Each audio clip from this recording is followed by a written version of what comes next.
ಎಲ್ಲರಿಗೂ, ಹೇಗಿದ್ದೀರಾ? ಚೆನ್ನಾಗಿದ್ದೀರಾ?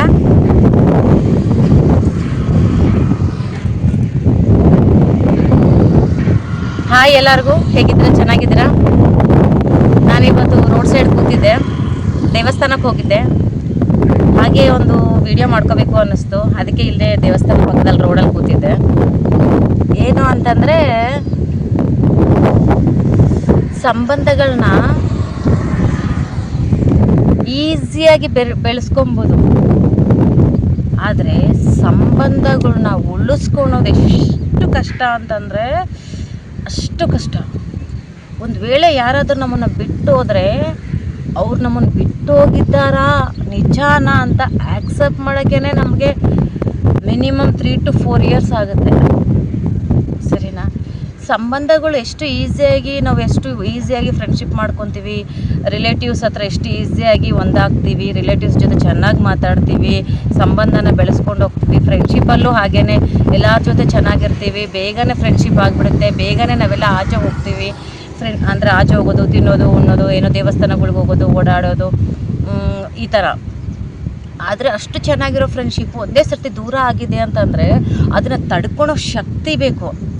ಅಂದರೆ ಆ ಫ್ರೆಂಡ್ಶಿಪ್ ಯಾಕೆ ದೂರ ಆಗಿದೆ, ಕಾರಣ ಏನು, ನಾವು ಯಾಕೆ ಅವ್ರಿಗೆ ದೂರ ಆಗಿರ್ತಾ ಇದ್ದೀವಿ, ಫ್ರೆಂಡ್ಶಿಪ್ ಯಾಕೆ ದೂರ ಆಗಿದೆ ಅಂತ ಯೋಚನೆ ಮಾಡೋದ್ರಲ್ಲೇ ಅವ್ರು ನಮ್ಮನ್ನು ಯಾಕೆ ಬಿಟ್ಟು ಹೋಗಿದ್ದಾರೆ ಫ್ರೆಂಡ್ಶಿಪ್ಪಲ್ಲಿ ಅಂತ ನಾವು ಯೋಚನೆ ಮಾಡೋಷ್ಟರಲ್ಲೇ ನಮಗೆ 3 to 4 years ಆಗಿಬಿಡುತ್ತೆ. ಗೊತ್ತಾ?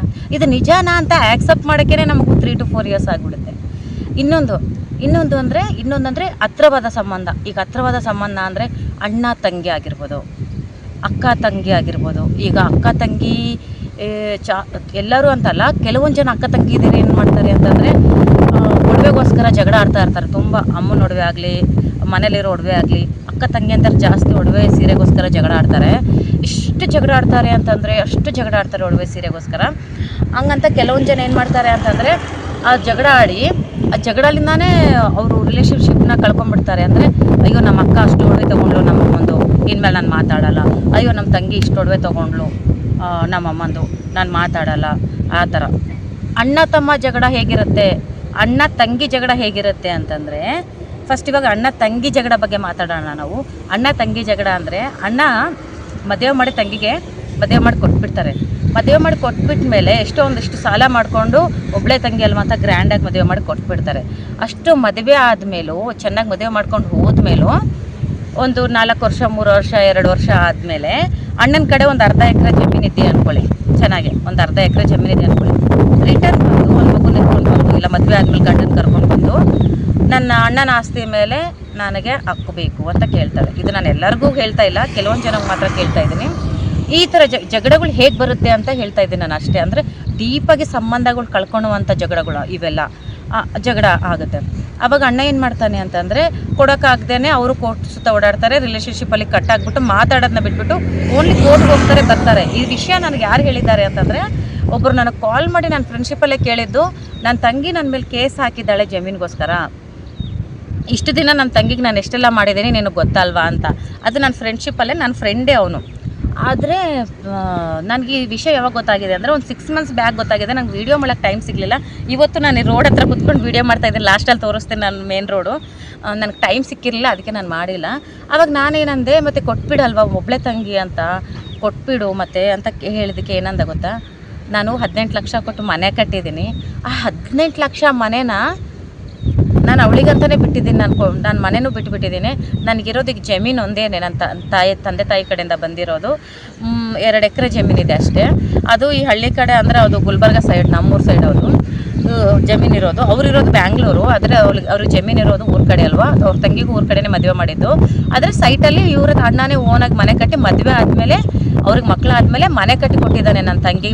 ಅವ್ರ ಮನೆ ಬಿದ್ದೋಗಿದೆ, ಗುಡಿಸ್ಲಿತ್ತು, ಅಂದರೆ ಚಿಕ್ಕ ಮನೆ ಥರ ಇತ್ತು, ಗಾಳಿ ಇದಕ್ಕೋ ಬಿದ್ದೋಗಿದೆ ಅಂತ ಹೇಳ್ಬಿಟ್ಟು ಇವ್ರ ಅಣ್ಣನ ದುಡ್ಡಲ್ಲೇ ಮನೆ ಕಟ್ಕೊಟ್ಟಿದ್ಮೇಲೆ, ಮನೆ ಕಟ್ಕೊಂಡಾದ್ಮೇಲೆ ಅಣ್ಣನ ಮೇಲೆ ಕೇಸ್ ಮಾಡಿರ್ತಾಳೆ. ಮನೆ ಕಟ್ಟಾದ್ಮೇಲೆ 2 ವರ್ಷಕ್ಕೆ ಆ ಜಮೀನು ನನಗೆ ಬೇಕು ಅಂತ, ತಾಯಿ ಸತ್ತೋದ್ಮೇಲೆ ಈ ಜಮೀನು ನನಗೆ ಬೇಕು ಅಂತ ಅಣ್ಣನ ಮೇಲೆ ಕೇಸ್ ಮಾಡಿರ್ತಾಳೆ. ನನ್ನ ತಾಯಿನ ನೋಡ್ಕೊಂಡಿದ್ದೀನಿ, ಜಮೀನು ನನಗೆ ಬೇಕು ಅಂತ 2 ಎಕರೆ. ಈ ವಿಷಯ ನನಗೆ ಅವ್ರು ಹೇಳಿದ್ದಾರೆ ಫೋನ್ ಮಾಡಿ, ನನ್ನ ಫ್ರೆಂಡಲ್ಲೇ ಹೇಳಿದ್ದಾರೆ, ಹಿಂಗೆ ನಂಗೆ ತಂಗಿ ಕೇಳ್ತಾ ಇದ್ದಾಳೆ ಅಂತ. ಇದಕ್ಕೆ ಡೀಪ್ ಜಗಳಾಗಿ ಏನಾಗಿದೆ ಅಂದರೆ, ಅಣ್ಣ ತಂಗಿ ಮಾತಾಡ್ಕೊಳೋದು ಬಿಟ್ಬಿಟ್ಟಿದ್ದಾರೆ. ಬಿಟ್ಟುಬಿಟ್ಟು ಕೋರ್ಟಿಗೆ ಓಡಾಡ್ತಾ ಇದ್ದಾರೆ. ಈ ಕಡೆ ತಂಗಿನೂ ಸೋಲ್ತಾ ಇಲ್ಲ, ಈ ಕಡೆ ಅಣ್ಣನೂ ಸೋಲ್ತಾ ಇಲ್ಲ. ಇವ್ರೇನು ಹೇಳ್ತಾ ಇದ್ದಾರೆ, ನಾನು 18 ಲಕ್ಷ ಕೊಟ್ಟು ವರದಕ್ಷಿಣೆ ಕೊಟ್ಟು ಒಡವೆ ಕೊಟ್ಟು ಮದುವೆ ಮಾಡಿಕೊಟ್ಟಿದ್ದೀನಿ, ನಂದು ಅಲ್ಲಿಗೆ ಮುಗೀತು. ಆದರೂ ನನ್ನ ಸ್ವಂತ ತಂಗಿ ಅಲ್ವಾ, ನನಗೆ ಅಣ್ಣ ತಮ್ಮ ಯಾರೂ ಇಲ್ಲ, ಒಂದು ಸ್ವಂತ ಮನೇಲಿ ಇರಲಿ, ಒಂದು ಚೆನ್ನಾಗಿರೋ ಮನೆಯಲ್ಲ ಇರಲಿ ಅಂತ ಹೇಳ್ಬಿಟ್ಟು ಮನೆಯೂ ಕಟ್ಕೊಟ್ಟಿದ್ದೀನಿ. ಅವ್ರು ಕೇಳೋಕ್ಕೆ ಮುಂಚೆನೇ ನಾನು ಮನೆಯೂ ಕಟ್ಕೊಟ್ಟಿದ್ದೀನಿ ಅಂದಮೇಲೆ ಜಮೀನಾದರೂ ನನಗೆ ಬಿಡಬೇಕಲ್ಲ, ಈಗ ಅದೊಂದೇ ಆಸ್ತಿ ಇರೋದು ನನಗೆ ಅಂತ ಅವ್ರು ಅಣ್ಣ ಅಂತ ಇದ್ದಾರೆ. ಇದು ಕರೆಕ್ಟ್ ಅನಿಸಿದೆಯೋ ಇಲ್ವೋ ನನಗೆ ಗೊತ್ತಿಲ್ಲ, ಅದು ಕೋರ್ಟಲ್ಲಿ ಫೈನಲ್ ಆಗುತ್ತೆ, ನಾನು ಅದ್ರ ಬಗ್ಗೆ ಮಾತಾಡಲ್ಲ. ಆದರೆ ಡೀಪಾಗಿ ಜಗಳ ಆಗೋದು ಅಂತಂದರೆ ಇದರಲ್ಲಿ. ಇನ್ನೊಂದು ಹೇಳ್ತೀನಿ ಕೇಳಿ, ಹಸ್ಬೆಂಡ್ ಆ್ಯಂಡ್ ವೈಫ್. ಇವಾಗ ಇದು ಮಾತ್ರ ತುಂಬ ಆ್ಯಕ್ಚುಲಿ ನನ್ನ ಲೈಫಲ್ಲಿ ಆಗಿರೋ ನೋಡಿದ್ರೆ ನಿಜ ನಾನು ಯಾರೂ ನಂಬಲ್ಲ. ಈ ಹಸ್ಬೆಂಡ್ ಆ್ಯಂಡ್ ವೈಫಲ್ಲಿ ಹೇಗೆ ಅಂತಂದರೆ ಸುಳ್ಳುಗಳು ಸ್ಟಾರ್ಟ್ ಆಗುತ್ತೆ. ಎಲ್ಲಿ ಒಂದು ಸುಳ್ಳು ಸ್ಟಾರ್ಟ್ ಆಗುತ್ತೋ ಅಲ್ಲಿಂದ ಸಂಬಂಧ ದೂರ ಆಗೋಕ್ಕೆ ಸ್ಟಾರ್ಟ್ ಆಗುತ್ತೆ. ಒಂದು ಸಂಬಂಧದಲ್ಲಿ ಒಂದು ಸತಿ ಒಂದು ವ್ಯಕ್ತಿ, ಹಸ್ಬೆಂಡ್ ಆಗಲಿ ವೈಫ್ ಆಗಲಿ, ಇವಾಗ ಹಸ್ಬೆಂಡೇ ವೈಫ್ ಹತ್ರ ಬಂದು ಎಲ್ಲೋ ಬೇರೆ ಕಡೆ ಇರ್ತಾರೆ, ಫ್ರೆಂಡ್ಸ್ ಜೊತೆ ಎಲ್ಲ ಪಾರ್ಟಿಯಲ್ಲಿ ಮಾಡ್ಕೊತಾ ಇರ್ತಾರೆ. ವೈಫ್ ಜಗಳ ಆಡ್ತಾಳೆ ಅನ್ನೋ ಕಾರಣಕ್ಕೆ ಏನು ಹೇಳ್ತಾರೆ ಗೊತ್ತಾ, ಇಲ್ಲೇ ಆಚೆ ಕೂತಿದ್ದೆ, ಎಲ್ಲೋ ಆಫೀಸಲ್ಲಿದೆ, ಮೀಟಿಂಗಲ್ಲಿದೆ ಅಂತ ಹೇಳ್ತಾರೆ.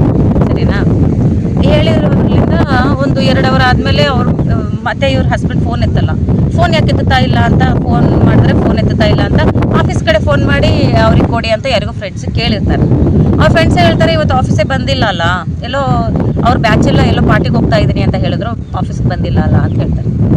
ಆವಾಗ ವೈಫ್ ಸೈಲೆಂಟ್ ಆಗ್ತಾರೆ. ಸೈಲೆಂಟ್ ಆದಮೇಲೆ ಮನೆಗೆ ಬರ್ತಾರೆ ಹಸ್ಬೆಂಡ್. ರಾತ್ರಿ 11-12 ಗಂಟೆ ಯಾವಾಗ ಹಸ್ಬೆಂಡ್ ಮನೆಗೆ ಬರ್ತಾರೆ. ಬಂದಾದ್ಮೇಲೂ ವೈಫ್ ಏನು ಕೇಳಲ್ಲ. ಸರಿ ಹೇಳ್ತಾರೆ, ನಾವು ನೋಡ್ದಾಣ ಅಂತ ನೋಡ್ತಾರೆ. ನೋಡಿದ್ರೆ ಅಮ್ಮ ಟಯರ್ಡ್ ಆಯಿತು, ಇವತ್ತು ಎಕ್ಸ್ಟ್ರಾ ವರ್ಕ್ ಇತ್ತು, ತುಂಬ ಟಯರ್ಡ್ ಆಯಿತು ಅಂತ ಸುಳ್ಳು ಹೇಳಿ ಮನೆಗೆ ಬರ್ತಾರೆ. ಊಟ ಮಾಡಲ್ಲ, ಊಟ ಮಾಡು ಅಂತ ಹೇಳಿದ್ರೆ ಊಟ ಮಾಡಲ್ಲ, ಮಲಗಿರ್ತಾರೆ. ಇದನ್ನು ನನಗೊಬ್ರು ಹೇಳಿದ್ದು, ಅದು ನಮ್ಮ ಫ್ರೆಂಡ್ ಸರ್ಕಲಲ್ಲಿ. ಅಂದರೆ ನಾವು ಹೌಸ್ ಕೀಪಿಂಗ್ ಕೆಲಸ ಮಾಡ್ತಾ ಇದ್ದೀವಿ, ಅವರು ಸ್ವಲ್ಪ ಮೇಲು HM ಕೆಲಸ ಏನೋ ಏನಂತಾರಪ್ಪ, ಇದು ಹೆಚ್ ಆರ್ ಕೆಲಸ ಮಾಡ್ತಾಯಿದ್ರು ಅವ್ರು ನಮ್ಮ ಜೊತೆ. ಇದು ಅವ್ರ ಸ್ಟೋರಿ, ಹಸ್ಬೆಂಡ್ ಆ್ಯಂಡ್ ವೈಫದು. ಅವ್ರ ಹೆಸರು ನಾನು ಹೇಳೋಕ್ಕೆ ಇಷ್ಟಪಡಲ್ಲ. HR ಕೆಲಸ ಮಾಡ್ತಾಯಿದ್ರು, ಅವ್ರದ್ದು ಸ್ಟೋರಿ ಇದು.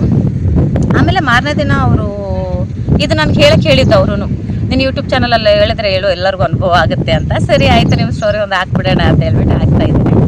ಆದರೆ ಮಾರನೇ ದಿನ ಹಸ್ಬೆಂಡು ವೈಫ್ ಕೇಳಿರ್ತಾಳೆ, ಮತ್ತು ಆಚೆ ಎಲ್ಲಾದರೂ ಹೋಗೋಣ, ಸುಮ್ಮನೆ ಕೇಳಿರ್ತಾಳಂತೆ ಅವಳು, ಆಚೆ ಹೋಗೋಣ ಎಲ್ಲಾದರೂ, ಬೇಜಾರಾಗ್ತಾ ಇದೆ ಮನೆಯಲ್ಲಿ. ಅಂದರೆ ಯಾಕೆ ಬೇಜಾರಾಗುತ್ತೆ, ಕೆಲಸಕ್ಕೆ ಹೋಗೋಕ್ಕೆ 9 ಗಂಟೆ 8 ಗಂಟೆ 9 ಗಂಟೆಗೆ ಹೋಗ್ತೀಯಾ, ಸಂಜೆ ಬರ್ತಾ ಇದೆಯಾ ರಾತ್ರಿ 7 ಗಂಟೆಗೆ 6 ಗಂಟೆಗೆ, ಬೇಜಾರು ಯಾಕೆ, ಟೈಮೇ ಸಿಗ್ತಾ ಇಲ್ಲ ನಿನಗೆ, ಆಮೇಲೆ ಯಾವಾಗಾದ್ರೂ ಹೋಗೋಣ ಬಿಡು ಅಂತಾನಂತೆ.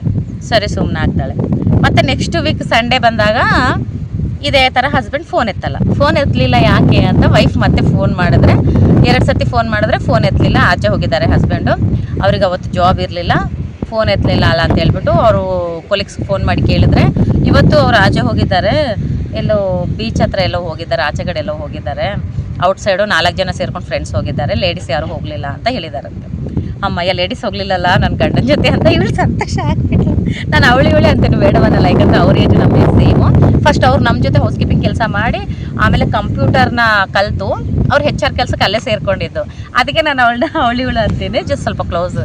ಆದರೆ ಈ ಥರ ಆಮೇಲೆ ಮನೆಗೆ ಬಂದಮೇಲೆ ಹಸ್ಬೆಂಡ್ಗೆ ಮತ್ತು ಈ ವಾರನಾದರೂ ನೆಕ್ಸ್ಟ್ ವಾರ ಎಲ್ಲಾದರೂ ಹೋಗೋಣ, ನನಗೆ ಬೇಜಾರಾಗ್ತಾ ಇದೆ ಅಂತ ಸುಮ್ಮನೆ ಕೇಳಿದ್ರೆ ಇಲ್ಲ ಆಮೇಲೆ ಹೋಗೋಣ ಹಿಂಗೆ ಹಂಗೆ ಅಂತ ಸುಳ್ಳು ಹೇಳ್ತಾನೆ. ಆದರೆ ವೈಫ್ ಏನಂತಾಳೆ ಗೊತ್ತಾ, ಅದೇ ನಮ್ಮ ಫ್ರೆಂಡು, ನೀನು ವಾರ ಫ್ರೆಂಡ್ಸ್ ಜೊತೆ ಟ್ರಿಪ್ ಆಗ್ತೀಯಾ, ವಾರ ಅಲ್ಲಿ ಹೋಗ್ತೀಯಾ, ನಾನೇನು ಕೇಳಿಲ್ಲ ನಿನಗೆ, ನೀನು ಹೋಗ್ತೀಯಾ ಅಂತ ಗೊತ್ತಿದ್ರು ನಾನೇನು ಕೇಳಲಿಲ್ಲ, ಆದರೆ ನಾನು ಕರ್ಕೊಂಡು ಹೋಗು ಅಂತ ಹೇಳಿದ್ರೆ ಮಾತ್ರ ಎಲ್ಲೋ ಹೋಗ್ತೀಯಾ, ನಿನಗೆ ಬೇಜಾರೆಲ್ಲ ಆಗುತ್ತೆ, ನಿನಗೆ ಮನೇಲೇ ಟೈಮ್ ಸಿಗಲ್ಲ, ಹಾಗೆ ಹೀಗೆ ಅಂತ ಹೇಳ್ತೀಯಾ ಅಂತ ಹೇಳ್ತೀನಿ. ಇದು ನಿಜ ಅಲ್ವಾ? ಅಲ್ಲಿಂದ ಒಂದು ವ್ಯಕ್ತಿ ಸುಳ್ಳು ಹೇಳೋದ್ರಲ್ಲಿಂದ ಸ್ಟಾರ್ಟ್ ಆಗುತ್ತೆ ಜಗಳ. ಹಸ್ಬೆಂಡ್ ಆ್ಯಂಡ್ ವೈಫ್ ಅಂತಂದರೆ ಯಾವತ್ತೂ ಒಬ್ರ ಹತ್ರ ಒಬ್ಬರು ಸುಳ್ಳು ಹೇಳಬೇಡಿ. ನೀನು ಆಚೆ ಹೋಗಬೇಕಾ, ಫ್ರೆಂಡ್ಸ್ ಜೊತೆ ಹೋಗಬೇಕಾ, ಹೇಳಿಬಿಟ್ಟೇ ಹೋಗಿ. ಸುಳ್ಳು ಹೇಳ್ಬಿಟ್ಟು ಇನ್ನೊಬ್ಬರ ಜೊತೆ ಹೋಗುವಂಥದ್ದು ಏನೂ ಇಲ್ಲ, ಸರಿನಾ? ಇನ್ನೊಂದೇನು ಅಂತಂದರೆ, ನೀವೆಷ್ಟು ಸುಳ್ಳು ಹೇಳ್ತಾ ಇರ್ತೀರೋ, ನೀವು ನೆಕ್ಸ್ಟು ಇವಾಗ 2 ಟೈಮ್ ಸುಳ್ಳು ಹೇಳಿದ್ರಲ್ವಾ, ನೀವು ನೆಕ್ಸ್ಟ್ ಟೈಮು ನಿಜವಾಗ್ಲೂ ಆಫೀಸಲ್ಲಿ ಇದ್ದುಬಿಟ್ಟು ನೀವು ಫೋನ್ ಮಾಡಿಬಿಟ್ಟು ನಿಮ್ಮ ವೈಫ್ಗೆ ನಾನು ಆಫೀಸಲ್ಲಿದ್ದೀನಿ, ವರ್ಕ್ ಮಾಡ್ತಾ ಇದ್ದೀನಿ, ಬ್ಯುಸಿ ಇದ್ದೀನಿ, ಆಚೆ ಬರೋಕ್ಕಾಗಲ್ಲ ಅಂತ ಹೇಳಿದ್ರೆ ನಿಮ್ಮ ವೈಫ್ ನಂಬಲ್ಲಾಗುತ್ತಾ? ಯಾಕೆ ಹೇಳು? 2 ಸರ್ತಿನೇ ಸುಳ್ಳು ಹೇಳಿದ್ದಾನೆ, 3ನೇ ಸರ್ತಿನೂ ಅದೇ ಹೇಳ್ತಾನೆ ಅಂತ ಅಂದ್ಕೊಂಡಿರ್ತಾರೆ. ಯಾವತ್ತಾದರೂ ಒಂದು ವ್ಯಕ್ತಿ ಒಂದು ಹಸ್ಬೆಂಡ್ ವೈಫ್ ಹತ್ರ ಸುಳ್ಳು ಹೇಳೋಕ್ಕೆ ಸ್ಟಾರ್ಟ್ ಮಾಡ್ತಾನೋ ಅವತ್ತಿಲಿಂದ ಆ ರಿಲೇಷನ್ಶಿಪ್ ಅಂತಂದರೆ ಆ ಸಂಬಂಧದಿಂದ ದೂರ ಸ್ಟಾರ್ಟ್ ಆಗುತ್ತೆ, ಸರಿನಾ? ದೂರ ಸ್ಟಾರ್ಟ್ ಆಗುತ್ತೆ. ಯಾವತ್ತೇ ಆಗಲಿ ನಿಮ್ಮ ವೈಫ್, ನಿಮ್ಮ ಪಾರ್ಟ್ನರ್ಗೆ ಯಾವತ್ತೂ ಸುಳ್ಳು ಹೇಳ್ಬೇಡಿ, ಸರಿನಾ? ಸುಳ್ಳು ಅನ್ನೋದು ಯಾವತ್ತೂ ಹೇಳಬೇಡಿ. ಅಣ್ಣ ತಂಗಿನೂ ಅಷ್ಟೇ. ಈ ಅಣ್ಣ ತಂಗಿ ಸಂಬಂಧ ಅನ್ನೋದು ತುಂಬ ಮುಖ್ಯ. ಆಸ್ತಿಗೋಸ್ಕರ ಎಲ್ಲ ಯಾವುದೇ ಕಾರಣಕ್ಕೂ ಜಗಳ ಆಡ್ಕೊಬೇಡಿ. ಇರೋವರೆಗೂ ಚೆನ್ನಾಗಿರಿ ಅಂತ ನಾನು ಹೇಳೋಕ್ಕೆ ಇಷ್ಟಪಡ್ತೀನಿ. ಅದು ಕೋರ್ಟಲ್ಲಿ ಫೈನಲ್ ಆಗುತ್ತೆ ನಿಮ್ಮದು ಜಗಳ, ಅದರಲ್ಲಿ ನಾನು ತಲೆ ಹಾಕಲ್ಲ. ಆದರೆ ಒಂದು ಮಾತು ಹೇಳ್ತಾ ಇದ್ದೀನಿ, ಏಕೆಂದರೆ ನೀವಿರೋದೇ ಇಬ್ಬರು ಅಣ್ಣ ತಂಗಿ ಅಂದಮೇಲೆ ನೀವೇ ಒಬ್ರಿಗೊಬ್ರು ಮಾತಾಡ್ಕೊಂಡಿಲ್ಲ. ತಾಯಿ ಇಲ್ಲ, ಇವಾಗ ತಾಯಿ ತಂದೆ ತೀರೋಗಿದ್ದಾರೆ. ತಂದೆ ಯಾವಾಗಲೂ ತೀರೋಗಿದ್ದಾರೆ, ತಾಯಿ ಇವಾಗ ತೀರೋಗಿದ್ದಾಳೆ. ಇವಾಗ ನೀವು ಅಣ್ಣ ತಂಗಿ ಆದರೂ ಚೆನ್ನಾಗಿರ್ಬೇಕಲ್ವ. ಮುಂದೆ ಇನ್ನು ನಿಮ್ಗೆ ಯಾರಿದ್ದಾರೆ ಆ ಥರ. ಅದಕ್ಕೆ ಜೀವನದಲ್ಲಿ ಇಲ್ಲಿಂದ ಸ್ಟಾರ್ಟ್ ಆಗುತ್ತೆ ಜಗಳಗಳು, ಇಲ್ಲಿಂದ ಸ್ಟಾರ್ಟ್ ಆಗುತ್ತೆ ಸುಳ್ಳುಗಳು.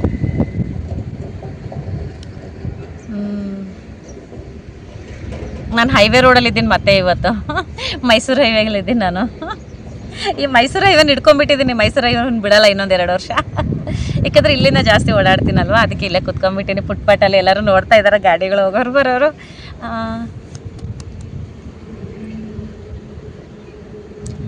ಸರಿ ಬಾಯ್, ಓಕೆನಾ? ಬಾಯ್ ಬಾಯ್ ಬಾಯ್ ಬಾಯ್. ನೆಕ್ಸ್ಟ್ ವೀಡಿಯೋದಲ್ಲಿ ಮತ್ತೆ ಏನಾದರೂ ಟಾಪಿಕ್ ಮಾತಾಡ್ಕೊಳ್ಳೋಣ. ಯಾವುದಾದ್ರೂ ತುಂಬ ನೋವಾಗೋ ಟಾಪಿಕ್ ಇರುತ್ತೋ ಅದನ್ನು ಮಾತಾಡ್ಕೊಳ್ಳೋಣ. ನಾನು ಇನ್ನೊಬ್ಬರು ಕೇಳಿದ್ದೀನಿ, ಅವರೊಂದು ಸ್ಟೋರಿ ಹೇಳಿದ್ದಾರೆ. ಅವರು ಈ ಕಡೆದವರಲ್ಲ, ಅವರು ಯು ಪಿ ಸೈಡವರು. ಸ್ಟಾರ್ಟಿಂಗ್ ನಾವು ಬ್ಯಾಂಗ್ಳೂರ್ ಬಂದಾಗ ನಾವು ಚಂದ್ರ ಲೇಔಟಲ್ಲಿದ್ದೀವಿ. ಅವ್ರು ನನಗೊಂದು ಸ್ಟೋರಿ ಹೇಳಿದ್ರು. ಆ ಸ್ಟೋರಿನ ನಾನು ನೆಕ್ಸ್ಟ್ ವೀಡಿಯೋದಲ್ಲಿ ಹೇಳ್ತೀನಿ. ತುಂಬ ಒಳ್ಳೆ ಸ್ಟೋರಿ. ಆ್ಯಕ್ಚುಲಿ ಅವರು ರಿಯಲ್ ಆಗಿ ಆಗಿರೋ ಅವ್ರ ಲೈಫ್ ಸ್ಟೋರಿನ, ಅವರು ರಿಲೇಟಿವ್ಸಲ್ಲಿ ಆಗಿರೋ ಲೈಫ್ ಸ್ಟೋರಿ ಅದು.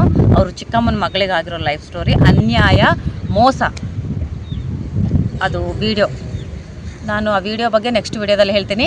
ಫಾಲೋ ಮಾಡ್ತಾಯಿರಿ, ಸಬ್ಸ್ಕ್ರೈಬ್ ಮಾಡಿ, ಲೈಕ್ ಮಾಡಿ. ಬಾಯ್. ನಾನು ನಿಮ್ಮ ದೇವಿ, ಸ್ಮಾರ್ಟ್ ದೇವಿ. ಓಕೆನಾ? ಬಾಯ್.